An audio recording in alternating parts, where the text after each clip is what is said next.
What am I saying again? This is MPW, MPW. the podcast with your host, Xylo Aria. Cool. a podcast about music production for the everyday musician. where we learn from experienced studio engineers and each other. Hello, everyone, and welcome to this episode of the MPW podcast. I'm your host, Xylo Aria, and today we are joined by the incredible Bindu De Knock. Bindu is a music and entertainment lawyer based in the Netherlands and also the author of a couple of different books, the latest of which is called The All-Round Musician: How to Create a Sustainable Career in the Music Business. So great to have you with us, Bindu. It's the second time you're appearing on our podcast and we got loads from you last time. How's your morning going so far? I guess it's quite early for you. Thank you for having me, first of all. My morning is going good. It's 9:15, so in the Netherlands. So Okay. and on a Monday morning, just sipping coffee and starting the day. Starting the day and the week. That's awesome. Okay, cool. Well, I guess we talked a little bit about you and how you ended up as a music lawyer in the last episode, which if anyone wants to check it out was called Is It Legal?, which was a really, really informative episode. So do kind of scroll back to that one if you like. But I am curious to know, a little bit about the process of writing a book and how that kind of came about. And we were talking a little bit about how it seemed like to everyone else, you've just pulled this out of thin air, but it took a little bit longer than that, didn't it? So what brought about the idea after the first book, and how long has it taken you? Well, it's quite funny that you should ask. I remember saying when I handed in the first book in 2015, saying to my old former boss, Richard, I will never write another book. And he said, well, we will see about that. And 4 years later, I couldn't resist the urge. But basically, my first book was in Dutch. And after teaching and having clients, of course, that come from all over the world, and having students and met people at conferences, they were always asking, like, is your book in English as well? And I thought, like, I always had to say, no, it's not. And then I thought, I should probably write an English book. So I started that 4 years ago. But it always goes slower than you think it will, because you have to do things. Well, I'm running my practice during the day, but the writing would have to be at nights and evenings and during the weekends. So you don't really have that much time. And sometimes you have to, it's not a continuous process like every night or so. There's also work to be done. So that's why it took me 4 years. Work, and I guess there's always other projects that you're involved in, like you had a podcast before this, and I guess you have plans of starting another one, so that it's more than just a 9 to 5 that you're working around, isn't it? Yes, but I'm really grateful to be able to do the things that I really love to do. And I know it sounds a bit cheesy, but it's just really true. Yeah, and doing the podcast and writing the book. Of course, I mean, it's work and you need to be disciplined at it. But it's also, you're being creative. Even though it's work, it never really feels like work. You're creating something, you're changing things. And then, when it's finally there, you're like totally forgotten about the birthing pains, so to speak. Oh, no, I love that. And all for doing what you love. And it's interesting that you call, what you do as quite a creative thing, because people might think music lawyer and they don't really associate that with being creative at all. No, I guess not. Most people think, when they think about the law, about really big books with really small print. But there is more creativity in law than you might think. But writing about it is quite simply, it's like working with music, right? Everybody has the same 12 notes and the same scales to work with. That's just the constraints that we have. That's just the tools. And with law, it's just the same thing. But if you want to communicate something, in music, it is a feeling or an emotion and a story that you want to tell. But in that sense, writing this book, you're also telling a story. It's a more factual story, but it's still a story. You can't bore people to death with saying, well, in Article 10 of the Copyright Act, it says that and that and that. Okay, fair enough. Yeah, I've never heard of it being put that way, but I like it. So today we are talking about some things that I believe you touch on in your book as well, and you know, the main bottlenecks that musicians often go or come across as from a music law perspective.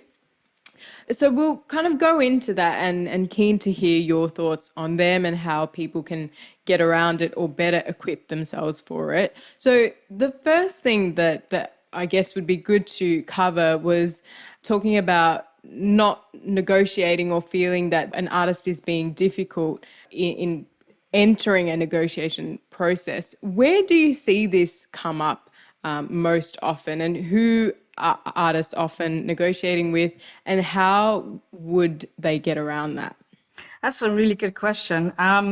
The bottlenecks indeed were for me also the reason why I wanted to write this book, because over the years I've had this, like the same questions from people time and time again. So I started to write them down. And one of the questions that always popped up was like, I don't want to be difficult when I get an agreement by a label or a publisher. I just want to sign it because I don't want to risk losing the deal. And I said to them, but why do you not negotiate? This is an album or a track that you've been working on. You poured your heart, your soul, and your time, and your money, and your energy in it. And then you're just signing it away just to be signed. So you can do what? Put a picture on Instagram and with a bottle of champagne, and then that's it. And then regret it a year after. That can never be the intention of what you're doing. So, but it shows a bigger problem, mainly that people, creatives, sort of have been told that they cannot be a good business person and a musician, that the one would exclude the other. And that is a sort of a narrative that has been imposed on musicians, not by themselves, of course, but I think by the general public, maybe the double standard that there is in society as a whole towards creatives, but certainly because it also doesn't suit or serve the people that exploit or commercialize music, of course. And I think that from that point of view, the resistance against negotiation, that is where it comes from. Yeah, I guess there's also a lot about the power dynamic in the industry as well. Yeah. I mean, as an independent artist, you kind of have no power, really, is how the artist feels, I think, in that perspective. So when they're feeling that way and they're working with someone who has, is a bigger fish in the pond or whatever you want to say, how would you recommend they deal with that to make sure that they aren't being exploited in a contract? Well, let me ask you something. What is power? Is that something that is perceived by yourself or the other party? Is that intrinsic or is that an external thing? I mean, when do you feel that you have no power? I think when you sort of say to yourself, I feel powerless. But isn't that just a feeling that comes from ourselves and from internally? I think that we musicians do have power because ultimately the person that you're talking with, the manager, the label, the publisher, they are talking with you because they want to use your music. They see something in it. So the fact that you have a seat at the table already means that you have some power. So I think it's a sort of a self-imposed shackles maybe that people bring to their negotiation table. But nonetheless, I also understand the feeling because negotiation is something that you have to practice. It's like learning scales, right? You do that over and over again until you can play it perfectly. Or sort of perfectly, but it's the same with negotiation. And most musicians don't negotiate on a daily basis. So it's foreign to them, and that is scary, which is totally understandable. So if people are in this situation where they feel like they're not equipped to negotiate the contract, what would you recommend that they do? Prepare. And start with a white sheet of paper. Write down, why is this a good business person or partner for me? What do I want out of the collaboration? What I see often happen is that when two musicians, for example, are negotiating because they've made a track together, one person sometimes wants the bottom of the can, if we say in Dutch. I'm not sure what the proper English alternative is. The idiom, and then the other person is sort of forced into the corner. But I think a good contract or a good deal is a deal where both parties' interests are served and both parties actually advance. It doesn't always have to be something monetarily. It also can be like that you get a new opportunity, or it is a stepping stone towards new opportunities. So preparation, think about what you want out of a negotiation or out of a collaboration and write it down. Do your due diligence, have a look at who is this person that I'm negotiating with. Look them up on LinkedIn, read some articles.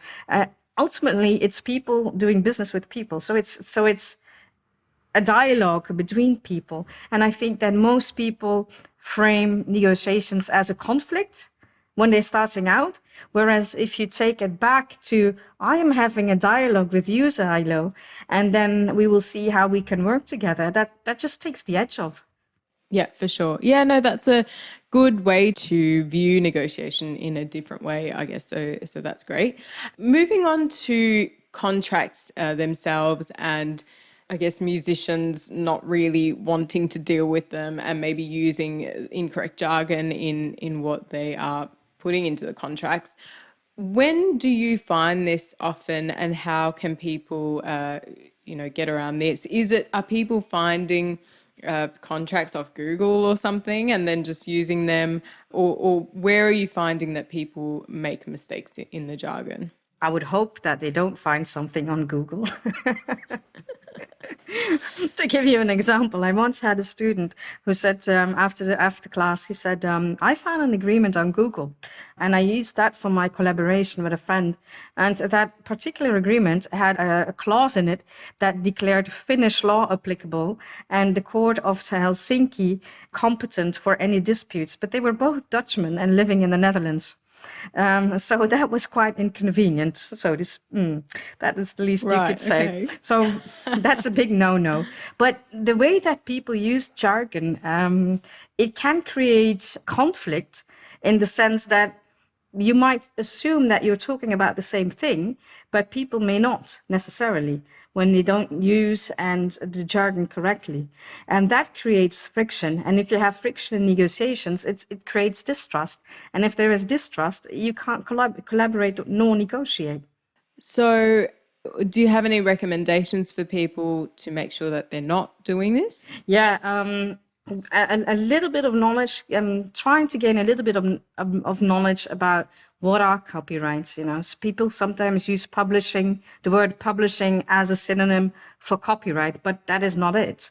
And masters, for example, are sometimes used to point out the royalty share from the artist share. And it's those small things that do create friction. And then people say, and when people don't understand each other, it's very simple. If people don't understand each other, they're distrustful. Okay, so just a bit of research. In of course, not just Google, because there's a lot of nonsense on the internet as well, and also there's different legal systems. In the US or in Australia and in the UK, we have a common law system, so that system may be a bit different than continental law. So look at what source you're looking at, and always be critical about what you read. And consult a few sources. Okay. Yep. All right. Good to know. And another thing that musicians might not have much of an understanding is on music rights. And I guess this is an area where people can be very easily exploited. What recommendation do you have for artists to make sure that that they're equipped as much as possible in this area? Yeah, it all comes down to gaining basic knowledge, really. It's like if somebody would ask me to change a tire on my car, I would have absolutely no idea. or look under the bonnet of my car. It's not something that I know. I have to go to the garage, right? I don't have that knowledge. So if somebody asks me what's wrong with my car, people could tell me anything. They could even tell me 5 tires if they wanted to. That's how much I know about cars. So it's the same with music, you know. If you don't know the trade, or you're actually your business, and that is your music, it's very difficult to discern or look with discernment to what people are offering you. As sometimes I see agreements that have a little bit of exploitation rights in it for the copyright, so for the songs, when it, for example, is a label agreement. So it should be an agreement solely about the commercialization of the master. And that happens when people don't really know what they're talking about. And that also means that if you don't do it correctly, you don't get the right income sources. So at the end of the day, you'll be leaving money on the table. Okay. Yeah. So I guess for that kind of thing, is it possible for an artist to learn this on their own, like the music rights kind of thing, or would you recommend consultation? Well, there are, of course, books to start with. That's also one of the reasons why I wrote my book, is to give people those basic tools. You know, just give them a basic toolbox that they can consult whenever they need it. And also, if they do have that basic knowledge, and then afterwards you go to an attorney to discuss the deal, and you will be a lot more efficient and quicker if you both speak a little bit of the same language. Yeah, so books would be your best starting point. Yeah, and then obviously there's also a lot of YouTube channels, but then again, be critical about what people are Finding saying. the right ones. Yeah. Yeah, fair enough.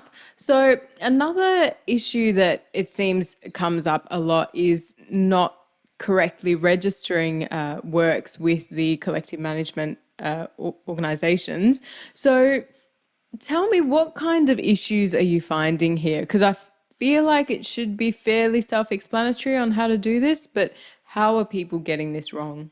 That's a good question. And it might surprise you, but there's still people that say, oh, I don't want to be a member of a collective rights management society. They're a bit crooks and they're old fashioned and etc.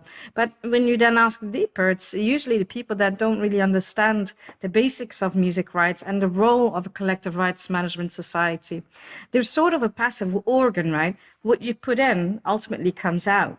So the information that you put in needs to be correct in order to get the right income from them. Mm-hmm. And what happens sometimes is that people don't register their songs. That's the first mistake, of course, just not registering at all. Yeah. Then if somebody uses the song that you have contributed on, but your share isn't registered anywhere, then the Collective Rights Management Society won't know where it needs to pay that money to.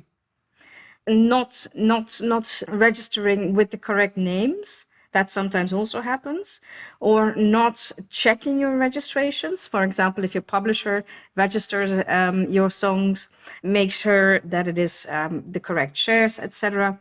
When you get your statements and you, for example, had a big hit in the Netherlands, and then you're like, that's strange. I only have $5 Australian dollars from the Netherlands. That's very strange, but I had a very big hit there.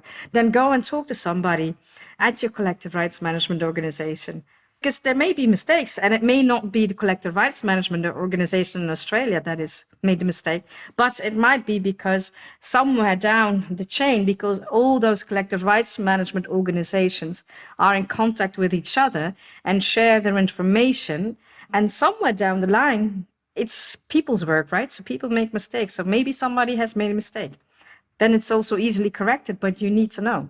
Okay. So yeah, it's an interesting point that maybe people wouldn't think about, that, you know, what your PRO is doing is done by individuals in some way, shape or form. So there can be mistakes. So you would recommend, if something looks strange, to contact them. Yeah. Okay. Yeah. I've actually had it with one client. There was a mistake, and it was about a big hit. And hadn't he checked the statements, he would have never noticed. And the only thing I can say is that it was a substantial sum that he was missing. Right. I see. Yeah. Okay. So don't take it by law on what you see on the statements to actually look at them a little bit more thoroughly. Good point. We will keep that in mind. So another thing is that I think you've mentioned before is that artists don't seem to understand the flow of money and how that can be impacted by contracts with publishers or labels. So tell me here what the issues are that you see, and is there anything we can do about it beforehand? Yeah, that's a very important point I think you're touching upon, because everything starts with your music rights, right? You have your copyright, or you have your what we call neighboring rights in the sound recording, and that is where it starts with.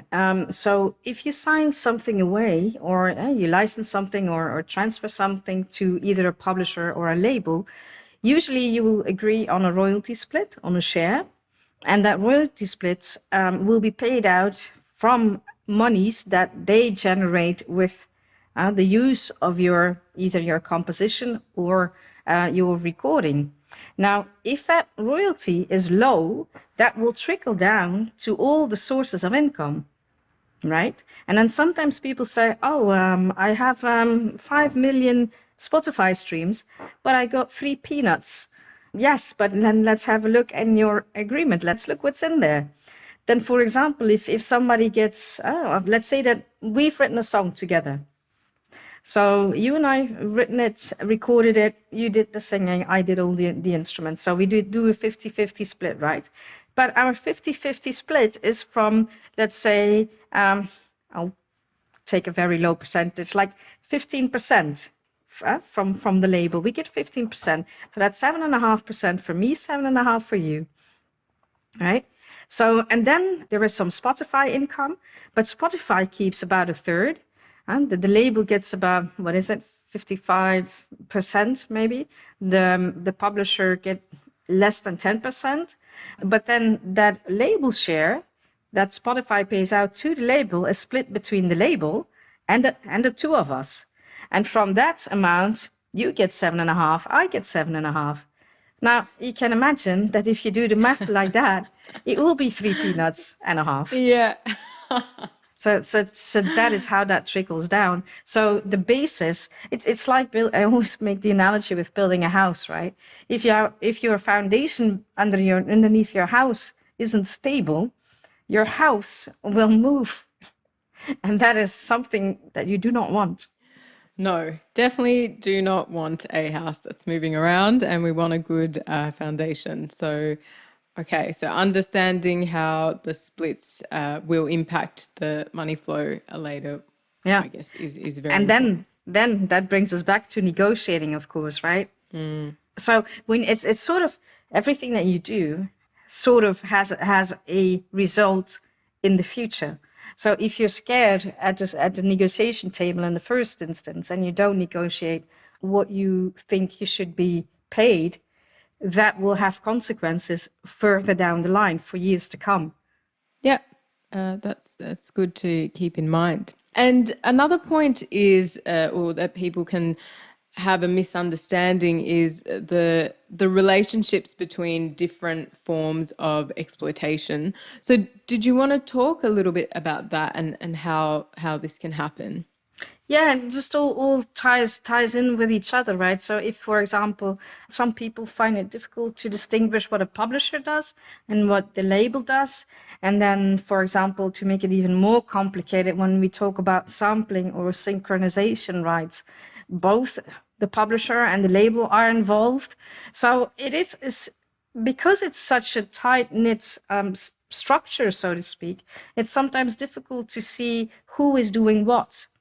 And then with whom and from whom am I getting this amount of income, and from whom am I getting that amount of income? As copyright money comes through your PRO and your publisher, and then your neighboring rights income comes from your label and your CMOs.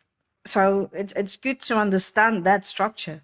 Okay. So I guess we did an episode recently about songwrites and just putting that into different pie structures and the kind of cutting of that pie. So maybe that would be a good point of reference for people at this point if you wanted a bit more information on that.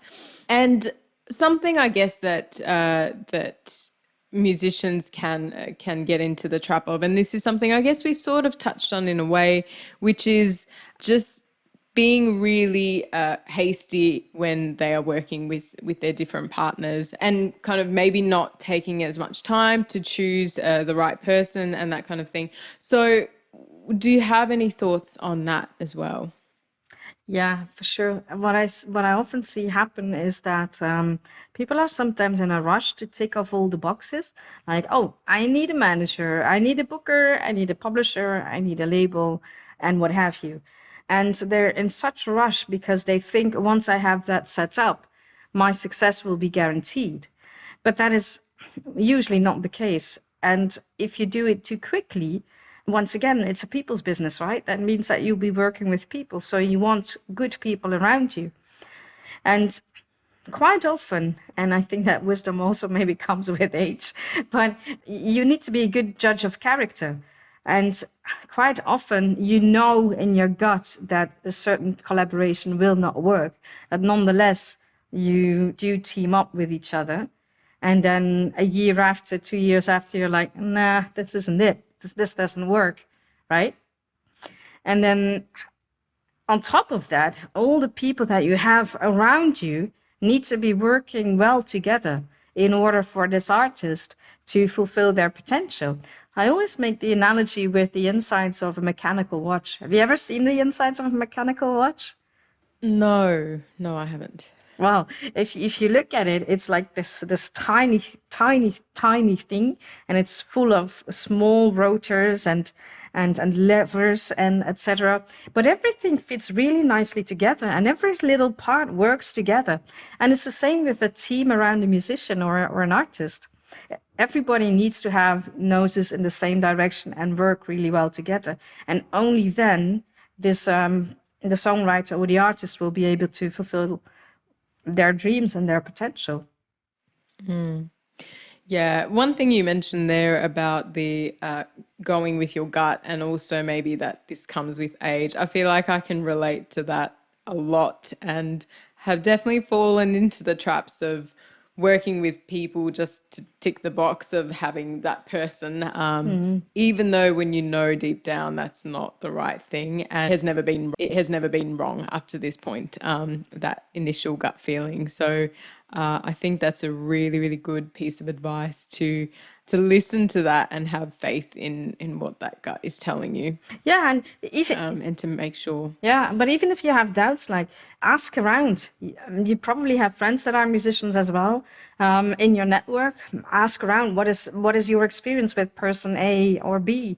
You will find out, and then trust yourself. I mean, trust your gut in the end. Yeah. Yes. No, that's great. And and something I think I learned maybe a little bit late, but better late than never, I guess. Absolutely. Yeah. So we've kind of spoken about this in a few different episodes, and a few guests have made this recommendation of artists approaching their career as a business and how important that is. Now, artists might not know what does that mean exactly. So when people are not doing that, what are they doing wrong, and how can they develop that mindset to treat what they're doing as a business? Yeah, it's sort of a layered question, but also sort of a question that sometimes scares musicians, right? Because they're like, I'm a musician. I want to do music. I didn't choose music to run a business, right? Yeah. And it's sort of, the word business scares them a little bit. And it's also, in that sense, a bit counterintuitive, because when you're writing music, you're working from the heart and from your emotion, and you're not thinking about, oh, well, how many units will I sell from this? No, you just want to make something creative and artistically relevant. Now, the moment that you think about releasing it, that is where there is a tipping point from emotional artistic to business. And then sort of in your mind, you have to be able to pull that switch as well. And then say, fine, this is my art, but now I'm putting up my other hat, and I'm in the business of protecting my art as well at that point. And how do you do that? By understanding your business. So how to approach it is not from, don't be intimidated or overwhelmed, I would say, but look at it as a different opportunity and as a layer of protection for your art. Okay. And what would you say that, like, are there any certain steps that people have to go through? Like the main things, is it set up a business, an entity, or open a business bank account? Like, do you have some kind of top things that people need to do that, or is it different for everyone? It might be different for everybody, but ultimately, if you want to make an income, even if it is a modest income with your music, you will have to be able to send invoices. And when you make income, that income will be taxable. So you need to have your tax requirements in order. So you will have to make a few decisions. What legal entity structure will I go for? What is good in my position? Shall I do a sole proprietorship when I start out, or will I do an LLC or a limited? Choose a legal entity that fits your situation and that allows you to grow as well. You can always evolve and change it into something else, into a limited liability company. But that is something that you should discuss with your accountant as well, and then with your notary.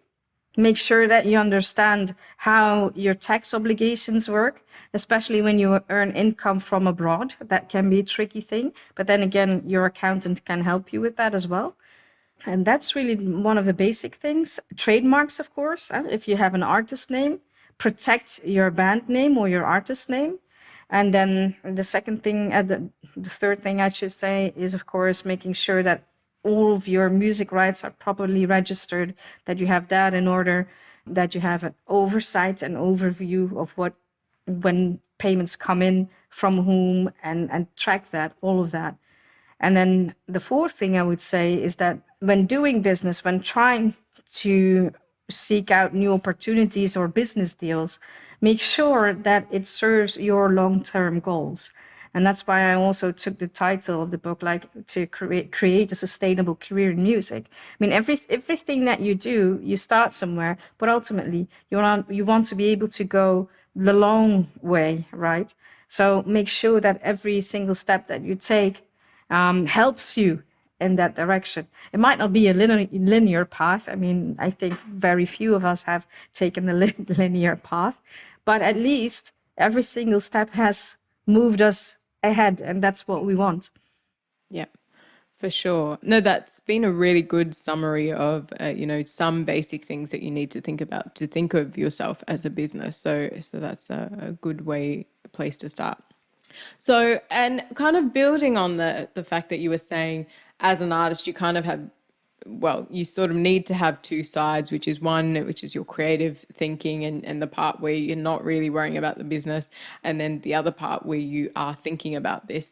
And part of that first thing, I guess, people maybe don't think so much of their plan. What is it that they want to do actually with their music, and being conscious of that fact, and just kind of making art for the sake of it. So do you have any recommendations on that, and why it might be important to have some sort of plan? Yeah, for sure. I think it was Maxwell who said it a few weeks ago in, I think it was Rolling Stone, where he said, in the 90s, I was just happy to release my music, and I was happy that my music was being picked up. And it wasn't until Prince told him that he needed to own his masters that he thought, like, oh, wait a minute, I need to know about music rights as well. But by then he had signed a multiple album deal, which he apparently still now is getting out of. But he was big in the 90s, and he now only is free from a sort of that record deal. And I've heard Tori Amos say the same thing in a recent interview when she talked about, you know, her 30-year career. And she said, well, you really need to know about the business, because if you don't, somebody else will manage it for you. And then it may not be in your best interest. And if you don't want to learn, also good, but then, you know, then don't come and cry. It's sort of is what, paraphrasing what she said. But I think that the realization that it isn't just about the art, you know, and when it becomes a tangible thing, so to speak, and it is inserted in a commercial system of the music industry, which, I mean, let's be honest, it is a commercial system, isn't it? You have to know how to play that game as well. And don't be intimidated. It's just accepting that reality and not resisting that reality. Yes, for sure. And yeah, I guess that's what people want to get to as a musician. But also in today's age, I feel like you need to have so many different hats, including, you know, marketing your music and understanding a bit of music law and all this kind of thing. So that's been a really good summary of a few points that you mentioned to think about. But in the event that people are feeling really overwhelmed and or maybe even the fact that, you know, they've gotten a little bit of the basic understanding, but now they want to get a professional involved, maybe, how would you recommend that they go about that? Because another thing, and I think we touched about it quickly in the last episode, which is people feel like they don't know when to approach a music lawyer, and like, would the lawyer even be interested at a certain stage, or how to kind of go about that. So do you have any recommendations on that? Yeah, it's a really good question. Sometimes people are a bit afraid to come and talk to music lawyers because they think like, I'm still starting my career, I won't be interesting to them. But that's also one of your criteria to vet a person, right? If it's a good match. Ultimately, lawyers are just people too. And the artist that you work with, it works both ways. It's for, and I'll speak from my part, I want a good relationship with my long-term clients as well. And there needs to be a mutual trust. I mean, they need to trust me, but I also need to trust them, because only then you can do good work together. So how do you go about it? Ask your friends. Who are you working with? What's your experience with them? Do they also do smaller tasks? If you're just starting out, how can they help me progress my career? Or do they have a good network? What kind of person is it? What's their character? Does that fit mine? Because that's, of course, a big one. Do they have the same norms and values as me? Also a big one. And then how do they charge? Of course, also very important. And then reach out to this person, have a chat with them, and see if it is a match or not. And if it's not, walk away. Yeah. And is that first conversation something that's usually like a build thing, or are people often happy to do that just as an initial chat? How does that work? I think it depends on the lawyer. It really depends, I think. Some people might bill and some people may not. I don't know. It's hard to say. That's also something that you should discuss with them. Okay. Yeah, no, that's a good thing to think about as well. So thank you, Bindu. We've covered quite a bit there and lots for people to kind of mull over and take in. So where can people get a bit more information? And, you know, obviously your book is, I'm sure, is an excellent resource. Do you want to tell us a little bit about that? And on top of that, where can people get some more information? Yeah, sure. So the book has 5 parts. So let me just have a look.